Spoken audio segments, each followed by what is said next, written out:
ಹೆಚ್ಚಿನ ಸಂದರ್ಭದಲ್ಲಿ ನೀವು ಗಮನಿಸಬೇಕು, ಕೆಳ ಹಂತದ ನ್ಯಾಯಾಲಯ ನೀಡಿರುವಂತಹ ಒಂದು ಅಪರಾಧಿಯನ್ನ ಅಕ್ವಿಟ್ ಮಾಡಿದ ಸಂದರ್ಭದಲ್ಲಿ ಮೇಲ್ಹಂತದ ನ್ಯಾಯಾಲಯ ಅವನನ್ನ ಕನ್ವಿಕ್ಟ್ ಮಾಡಲಿಕ್ಕೆ ಬಹಳ ಗಟ್ಟಿಯಾದಂತ ಪ್ರಬಲವಾದಂತ ಪುರಾವೆಯನ್ನ ಕೇಳುತ್ತದೆ.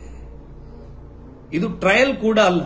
ಆ ತರಹದ ಡಾಕ್ಯುಮೆಂಟ್ ಅನ್ನ ಹೈಕೋರ್ಟ್ ನಲ್ಲಿ ಸಲ್ಲಿಸಲಿಕ್ಕೆ ಸಾಧ್ಯ ಆಗಲಿಲ್ಲ, ಯಾಕಂದ್ರೆ ಅದು ಕೇಸ್ ಟ್ರಯಲ್ ಅಲ್ಲ. ಆ ಕಾರಣಕ್ಕೆ ನೋಡಿ, ಉದಾಹರಣೆ ಖುಲಾಸೆ ಆದ ತಕ್ಷಣ ಸಂಜಯ್ ದತ್ ಪ್ರಕರಣದಲ್ಲಿ ಸಂಜಯ್ ದತ್ ಖುಲಾಸೆ ಆಗ್ತಾರೆ. ಸಂಜಯ್ ದತ್ ಅಪರಾಧಿ ಅಥವಾ ಅಪರಾಧ ಮಾಡಿಲ್ಲ ಅಂತ ನಾವು ಹೇಳಕ್ ಆಗೋದಿಲ್ಲ, ಖುದ್ದು ಸಂಜಯ್ ದತ್ ಕೂಡ ಹೇಳೋದಿಲ್ಲ.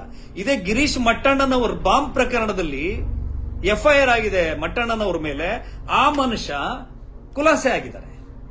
ಹಾಗಿದ್ರೆ ಹುಸಿ ಬಾಂಬ್ ಇಟ್ಟಿದ್ದು ಗಿರೀಶ್ ಮಟ್ಟಣ್ಣನವರು ಹೌದಾ ಅಲ್ವೋ? ನಾನೇ ಹುಸಿ ಬಾಂಬ್ ಇಟ್ಟಿರೋದು, ಭ್ರಷ್ಟರ ವಿರುದ್ಧ ಹೋರಾಟ ಮಾಡೋದು ಅಂತೇಳಿ ಇದೇ ಮಟ್ಟಣ್ಣನವರು ಪೇಪರ್ ಸ್ಟೇಟ್ಮೆಂಟ್ ಕೊಟ್ಟಿದ್ದಾರೆ, ಹೇಳಿಕೆಯನ್ನು ಕೊಟ್ಟಿದ್ದಾರೆ. ಅದೇ ಕಾರಣಕ್ಕೆ ಸ್ಟಾರ್ ಗಿರಿಯನ್ನ ತಗೊಂಡು ಅಲ್ಲಿ ಇಲ್ಲಿ ಅಂತೇಳಿ ರಾಜಕೀಯ ಇನ್ನೊಂದು ಮತ್ತೊಂದು ಮಾಡ್ಕೊಂಡವರು ಅವರು. ಹಾಗಿದ್ರೆ ಅವ್ರದ್ದು ಖುಲಾಸೆ ಆಗಿದೆ.